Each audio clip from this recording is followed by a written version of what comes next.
Negosyo o kalayaan? Bayan o sarili, pumili ka! Paano ninyo nasisigurang pag-usapan ng negosyo kung mga alipin tayo sa sarili nating bayan? Minamahal ko ang ating bayan. Pendehadas! Ang taong ito, si Mr. Ken Sarmiento, ay nagtrabaho ng 21 years sa PhilHealth. At sa kanyang pagtatrabaho, na-assign siya sa POEA. Sa pagtatrabaho niya mula noong 2014, noong September 16, ay nadiscover po niya yung mga pekeng resibo. Yung pekeng resibo, Mr. Chairman, tama yung kanilang mga serial number. Pero hindi yun na naka-assign sa POEA. Naka-assign nyo sa ibang lugar sa buong Pilipinas. At doon nagsimula, Mr. Chairman, yung modus operandi na malamang, Mr. Chairman, hindi lamang mula noong 2015, baka bago pa mag-2015 na na-assign si Mr. Ken Sarmiento, ay meron ng ganitong klase ng pagmamanufacture ng mga pekeng, mga resibo, at non-remittances ng mga hiring agency. Mr. Chair, can we recognize? Fernandez, mabilis lang po. In summary, ang sinasabi ninyo, yung mga binabayad ng mga OFW sa PhilHealth na meron silang mga tinatawag na accredited collecting agencies, ang napeke ay 1.6 billion. Mr. Chairman, Nagbayad ng OFW. Mr. Chairman, Yeah, Mr. Yes. pwede ba ilagay muna natin siya under oath? Yes, we will do that. Nagbayad ng OFW, pero hindi na ipasok sa PhilHealth. Mr. Chairman, kasi nga yung mga peking... No, it's just a yes, question. yes, Mr. Chairman. Thank you. So before we proceed, can we ask the committee secretary to administer the oath to Mr. Ken Sarmiento? Kindly rise, Mr. Sarmiento, and raise your... Go ahead, Comsec. Please raise your right hand. Do you swear to tell the truth, the whole truth, and nothing but the truth before this joint congressional inquiry to help you God? Thank you. Go ahead, Mr. Sarmiento. Siguro magpatuloy na kayo as pointed out by the Honorable Fernandez. Mr. Sarmiento, can you kindly give us your full name, yung iyong naging trabaho sa PhilHealth, at nasaan ka na ngayon, at at the same time ay briefly ikwento mo yung na-discover mo at ginawang aksyon para dito sa mga pekeng, resibo at non-remittances ng mga hiring agencies, na mga recruitment agency na hindi na-remit yung pera ng mga OFW. Go ahead, please. Thank you, Your Honorable Chairman. My name is Ken Sarmiento. Dati po akong Senior Auditing System Specialist. Yes, nagsimula po ako sa PhilHealth as an internal auditor. And later on, by 2014, na-assign po ako sa POEA OFP Operations Office. It is a specific office of PhilHealth that caters to OFWs. I have a presentation po if the committee would indulge. Yes, please. Thank you. Yes. So next slide, please. Nagsimula po lahat na ito noong April 1, noong nag-take effect po yung POEA Advisory number 6. This advisory segregates PhilHealth from the OEC processing system of the POEA. Na-detect po namin yung kauna-unahan naming fake receipt noong September 16, 2015. So immediately what we did is verify po muna namin itong resibo ito to check kung peke po pa talaga at naging peke nga. And in turn, what we did was to inform my superiors about it to ask for instructions. Ang cost po ng receipt na yon, 2.4 lang po. Next slide, please. By September 19, 2018, 224 confirmed fake receipts na po ang na-detect namin. 868 suspected fake receipts. Suspected kasi Xerox copy lang po yung na-submit sa amin. Whereas that 224 originally falsified receipts po ito. And we did not stop from there. Nag-dig deeper po kami with the cooperation of the POEA, and we learned that 7,257 OFWs po hindi na paghulugan ng premiums. Ang total po nito nung time na yon is 17.4 million na po. Mas mataas pa po sa mga dating figures na naibigay. Pero bayad sila? Hindi po. Okay, go ahead. Hindi po natanggap ng PhilHealth yung premiums nila. No, but the OFWs paid pero hindi natanggap ng PhilHealth. Opo. Okay, good. Yes, sir.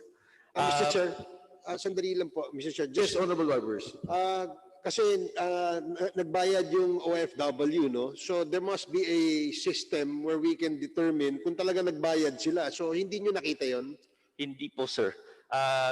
Chinek po namin yung mga sinubmit na fake receipts versus the database kung may nakapost of premiums, and it turned out wala po. Actually, it turns out yung POR na naka-reflect to dun sa fake receipt, ibang tao po ang nagbayad. So, in summary, so we have 17 million po in collections that are in question. So, nag-effort naman po kami to collect, demand po yung unremitted premiums, and we were able to collect up to 1.7 million. A mere 10%, pero I think hopefully it's ongoing. And then, nakapag-file po kami ng 16 affidavit complaints. Ang number of hiring agencies po na minomonitor namin at that time, mga 48 hiring agencies po. Next slide, please. This is a sample of the fake receipt that we have stumbled upon. May patterns po siya ng fraud. Yung name and seal po ng Republic of the Philippines, accurate po niya nakukuha. Pero doon po sa control number, nagkakamali na po siya. Kasi we learned habang i-verify namin na nagre-recycle po sila, yung grupo na namimeke, nagre-recycle po sila ng receipts officially issued before. Either in-issued siya last year, last Ken month. Sarmiento, can you kindly explain na yung serial number ng resibo na napeke doon sa POEA, yung number na yan ay natuklasan ninyo na nanggaling doon sa ibang lugar na naka-assign doon sa probinsyang yon. Yes, Your Honor. Is that correct?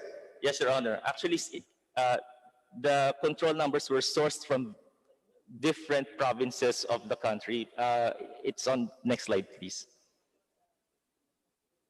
Yes, it is sourced from as far as Batangas, Pampanga,